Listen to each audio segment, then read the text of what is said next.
Mike here again, aka Red88Miner in game, and today is going to be episode 0 of a new episode small series called Red 7 Days in 1.8. And what the whole premise of this is to teach brand new players to Minecraft how to survive. Yes, there's a lot of people out there who've already done this, but I figured I'd add my cookie into the cookie jar when it comes to this. It's my version. My version is not going to be 100% accurate. It could be changed. It could be modified. But I figured I'm going to do this anyways because, I like to give back. Part of me is to give back to people. That's just who I am. So we're going to start off here at the front main page, and we're going to go through how to start things up. As you can see down below, this is Minecraft 1.81. And this is the front main screen. As you see, it says Minecraft. And over here is the options menu. We'll take a quick look through that.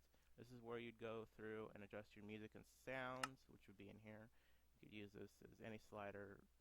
Tooltip is how to increase and decrease the sound volume. This is skin customization, which was added just not too long ago. You can, when you create your skin, you can add extra parts to it to make a second skin, which could be, hats and pants and so forth. This is where you can turn it on and off. Languages, if you speak a different language, you'll be able to find them in here. Translations, as it says right there, are not 100%. Video settings is where you'd go in if you want to increase your render distance, your frame rate, brightness levels, and whatnot. I usually use Optifine, and right now I have it shut off, so it just looks like a base vanilla game. So once I get back into the game, Optifine will be back on. Resource packs, this is where you should be called texture packs in the older versions, so we can add different resource packs to change the look of the default. As you can see, some of the resource packs I use, DokuCraft and some other ones. Right now I'm more of a Soartex fan person. But I do like DokuCraft, nothing wrong with DokuCraft. And you can press this button, which will open the files area where you can put resource packs in. I'm not going to get into that. Super secret settings, all this adds is different shaders to your gameplay. If you have a low-end computer or a toaster computer, kind of what mine is, I wouldn't recommend using them. It could, lag out your computer.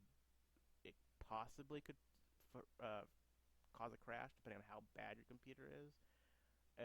If it gets overtaxed, or it just doesn't look 100% good. But they're there. If you're a Twitch person or a live streamer, this is where you go into your broadcast settings. I don't have that account linked because I don't have a Twitch account. These are your basics controls. This is where you could change them. If you have a touchscreen, you can turn it on here. And invert mouse. I'm not understanding how people can use an invert mouse, but that's just me. I don't use it. I'm not a fan of invert mouse. But that's where you can change your controls. Chat setting is for when you're on multiplayer. This is where you can change the chat. And you can also change it for normal in-game as well, because you'll get achievements, and achievements will show up as in-game chat. And super settings, all that is to give information to Mojang on how your computer runs, what's your process, and stuff like that. It's just basic information. If you have a crash, they're able to take that information and solve a crash later on. That's about it in that section. This is the quick game button. Obviously, this is multiplayer. I'll show you a quick, brief look into that. You go scan in here. You can do a direct connect. If you know the IP, you can add a server to it and refresh, and then you can just hit the join server once you click on it. I don't do much multiplayer as of the moment. When I do, I go through there. And Minecraft runs its own server center area. I'm not going to get into that. You buy it from Minecraft itself, I believe. I could be wrong because I don't really touch that. And over here is also the language button as well. Just in case you start off on the screen and you don't speak English or whatever language it sets off in, you can quickly press this button and you can choose your language. There's a lot of languages in here. There's also Pirate Speak and other kind of nonsensical languages. I think there's maybe Elvish or Orcish, and I think there used to be or is Klingon. For those who know how to speak Klingon, that's in there. But anyways, this is the most important thing right here is single player. We'll click on that. This is where your different worlds are. This is the world I'm derp around in on my own. This is my creative world. I'll explain that at a later date. This is another save file. I'm thinking about starting Diversity 2. And this is where I test my redstone and just other creative stuff for my single player. But to get on with this, we're going to create a new world. And what you do here is if you're going to start a brand new world, you might not have information. There won't be anything here. So you hit the create new world. Sorry. And then this is where you put in your name for your world. So I'm going to put in red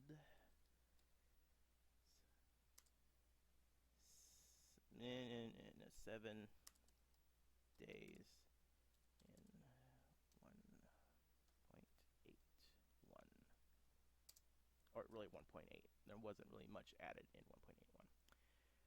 So this is the game mode. There's survival, which is normal style play where you have hunger and crafting and leveling, and you have to mine and gather your resources. The base game play of this. There's hardcore, which is just a survival except for you die. If you die, that's it. Game's over. I don't recommend doing this unless you are an insane person or you're playing a mod pack that recommends it.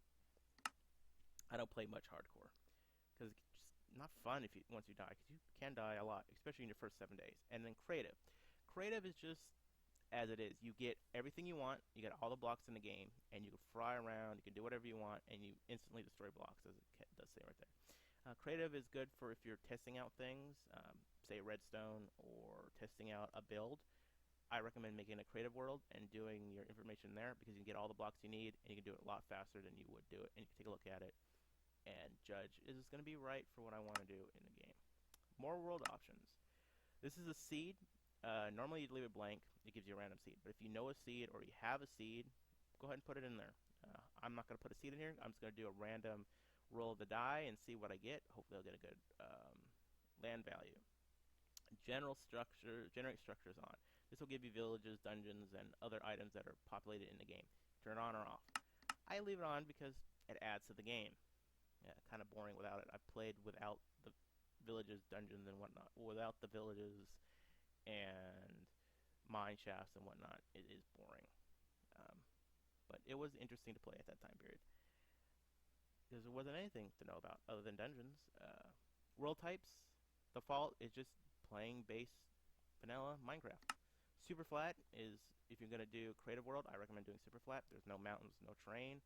You just build and you can customize it. You can make grass blocks, dirt blocks, bedrock. You can change that. You can use presets that are already in here. Classic flat, tunnelers, drain, water world. And by clicking on each one of these, it'll explain up here and explain in here. Up here is the information that you type in if you want to add different items in there, if you know what different items are. I wouldn't recommend touching that if you don't know what you're doing. If you want to know what you're doing on that, we could look it up. Wikipedia, the Minecraft wiki, get on a forum, ask people, get on YouTube, search around YouTube. Okay, I'm not doing super flat, so you can close out of that. Next one is large biomes. Large biomes is exactly what it says. The normal biome size is extended. So if you start off in a desert, it could be a super large desert. You're going to be traveling through the desert for long periods of time until you find another biome. Good if you have, like, say, you add a mod to it that adds planes or cars. Good to have a large biome because you can travel through it. But if you're doing it on your own, I don't recommend large biomes because they're going to be over size. Amplified, as it says, it does need a beefy computer. It amplifies the world terrain. There's plenty of people out there who've done it on YouTube. Check it out if you're interested. I'm not going to do that. And customize is a new thing that they've added recently. It allows you to customize your world type. You can add seed. You can turn the seeds into lava. You can add as many dungeons as you want. You could add different biomes, different rivers, lava, all that. You can add how much dirt you get. If you don't want dirt, you can add all coal ore, all iron, all gold. It's like playing with config files if you know how to play with config files when you're doing modded. So I'm going to go back to modded a lot because it kind of coincides with this. And just back to default. Bonus chest. gives you one chest at the beginning of the game with random loot inside of it. Could be tools, could be food, could be just nothing. I'm gonna leave that off because it's not the point of the game. And cheats is exactly what it is. It allows you to use commands like game mode, which you can set to create in-game, to creative, to single player, to normal Minecraft. You're playing survival back into survival. It just gives you a lot of different cheats, such as giving XP. You can turn it on if you want to cheat. You can turn it off. I'm gonna leave it off because it's just explaining what is going on in a game. So I haven't done anything. Everything's done. I'm gonna hit done, and that's about it. Uh, I'm not gonna click create new world right now because that's gonna be the next episode where we actually start off in the world. It's just basic explaining of what I'm doing and explaining the main basis part of this. It's gonna be episode 0. I hope you enjoy it. It is gonna be 7 episodes after this one. Technically 8 if you count this one, but this is just not an episode. Or this is a preface episode. I hope you like it. I hope you learn something from it. If you don't, then sorry. I guess I didn't help you any. Or if you already know this stuff, why are you watching a how to survive your first 7 days? Maybe you just enjoy it. Maybe you learn something new from me, because I learned something new from watching other YouTubers doing this stuff. And there will be stuff in there that I've learned from countless other YouTubers, and just stuff I picked up on my own. Like I said, if you enjoyed it, leave a like. This is the only time I'm going to say this. Leave a like. Subscribe if you're brand new to get this stuff direct feed into your feed most of the time. If you disliked it, leave a dislike, and put a comment down below why you disliked it. I encourage feedback.